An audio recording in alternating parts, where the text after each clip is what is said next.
Hi everyone.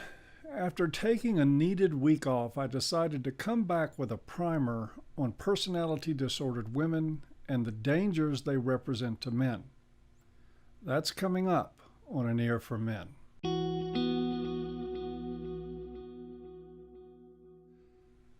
Before we get started, let me make a few things clear. What I have to say is not designed to demonize women, or men for that matter, who have personality disorders. The content here is designed to benefit those who have been victimized by personality disordered individuals, and to arm those who may encounter them in the future. If you look back at any of the older videos that I did with Dr. T on this subject, you will find comment areas saturated with complaints, many of them by people who identify as having personality disorders. There are claims that the videos are stigmatizing. There are allegations that the videos cause people with personality disorders to feel bad about themselves, and that the videos are callously insensitive to those suffering from those disorders. Allow me to make it clear here that I don't give a damn about those complaints. And it's not because I am insensitive or callous, and it is not because I wish to demonize or stigmatize people with personality disorders, or anyone else for that matter. The purpose of these talks is to offer support and information to the victims of personality disordered individuals, particularly male victims. Indeed, if you look through the comments on those videos, you will see that the complaints typify one of the problems identified in these talks. People with personality disorders have an unfortunate tendency to abuse people, then demand sympathy from the victims for having a mental illness that predisposes them toward being abusive. They want to punch someone in the face and then complain that the victim's face made their knuckles hurt. That attitude will not get any sympathy here or any further airtime. There are countless online and real-world resources for people with personality disorders, many of them an enabling part of the problem. This channel is not going to be one of them, so please consider that your trigger warning.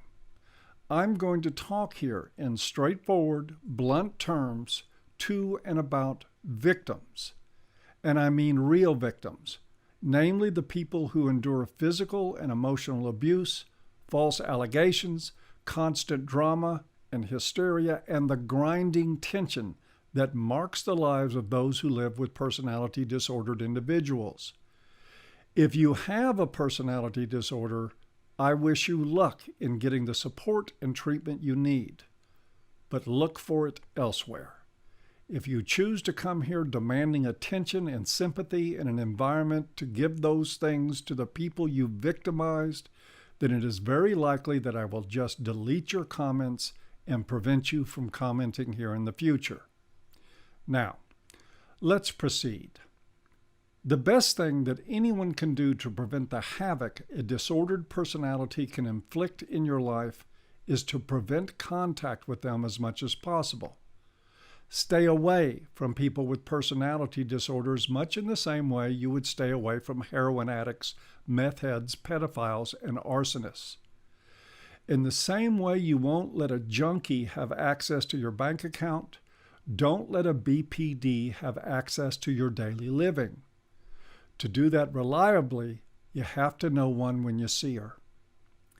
As a baseline, I'm going to use the diagnostic criteria from the DSM-4. There's a different version of this in the DSM-5, but it has changed, I think for political reasons, so I'm sticking with the old book. Every man who still considers pair bonding a natural part of his life should keep these things in mind every time he meets a prospective sexual or romantic partner. The borderline personality disorder is identified by some or all of the following traits. First, frantic efforts to avoid being abandoned by friends and family. Keep in mind here that the borderline's capacity to feel abandoned is staggering. She will be threatened by your friendships, family relationships, even by your hobbies and thoughts that do not focus on her.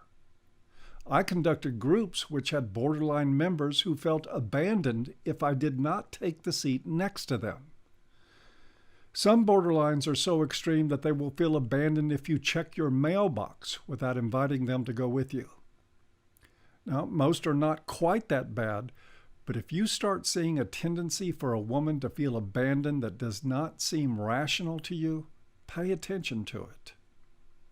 Next up, a pattern of unstable and intense interpersonal relationships characterized by alternating between extremes of idealization and devaluation.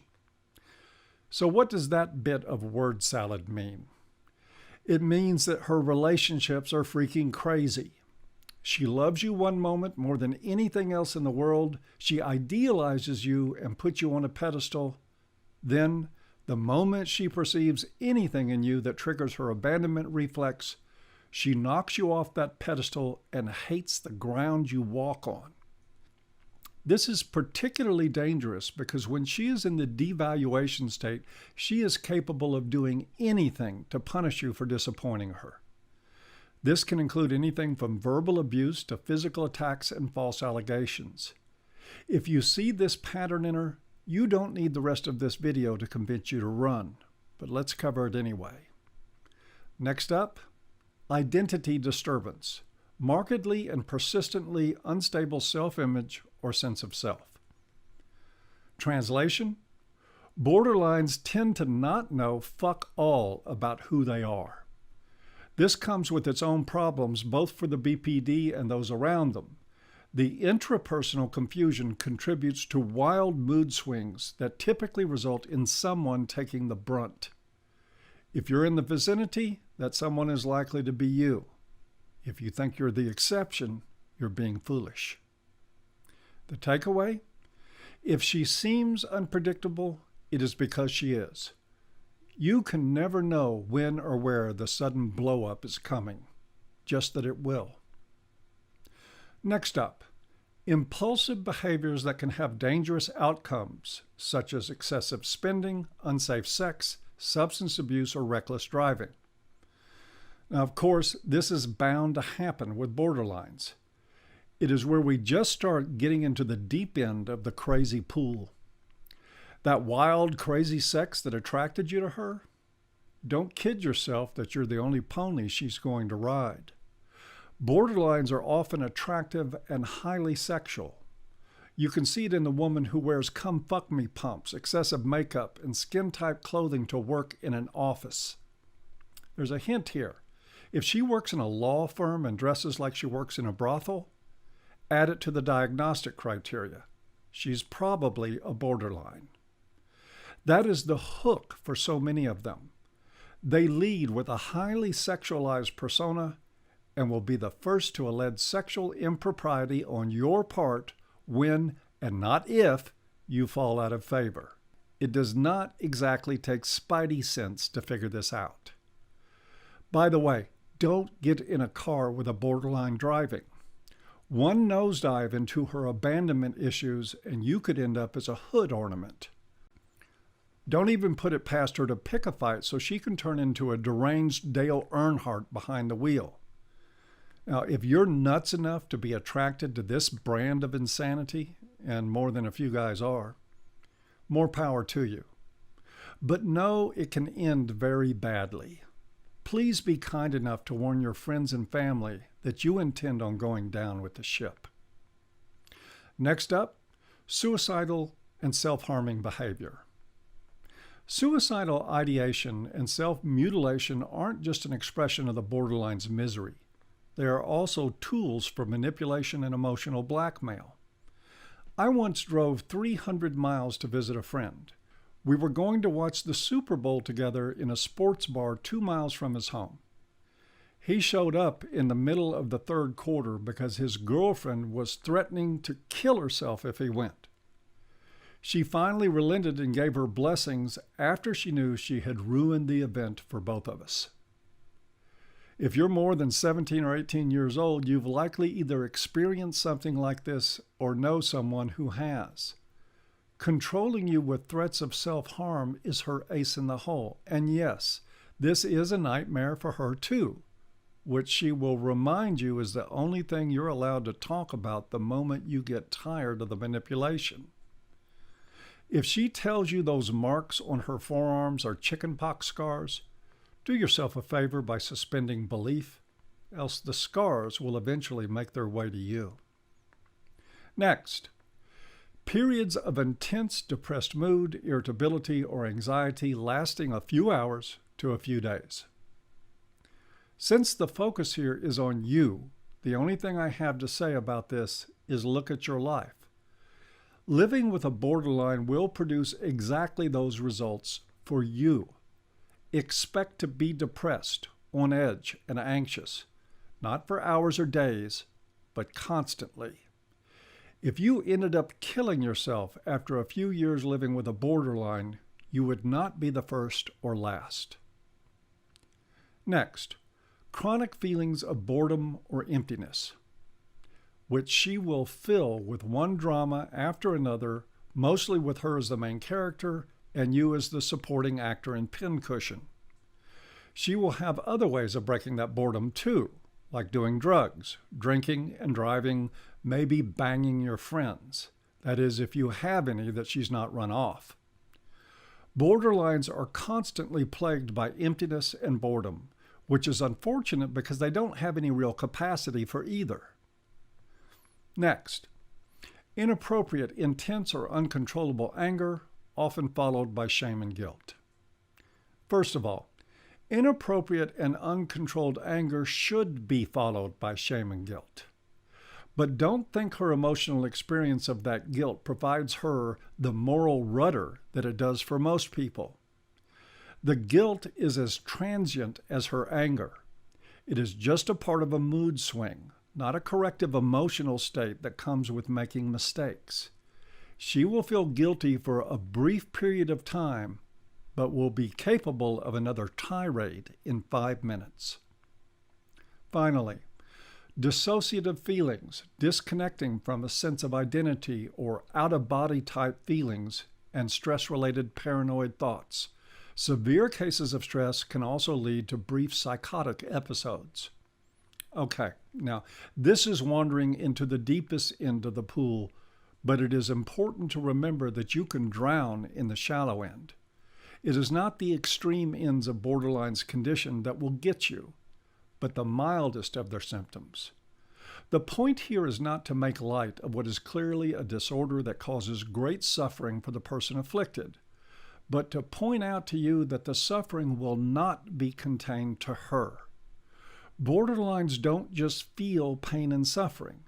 They dish it out to anyone close to them. Again, I caution you about the folly of the fantasy that you'll be an exception.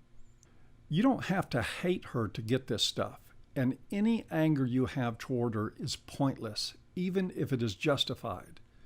Negative feelings about borderlines are worthless unless they serve to direct you out of their path.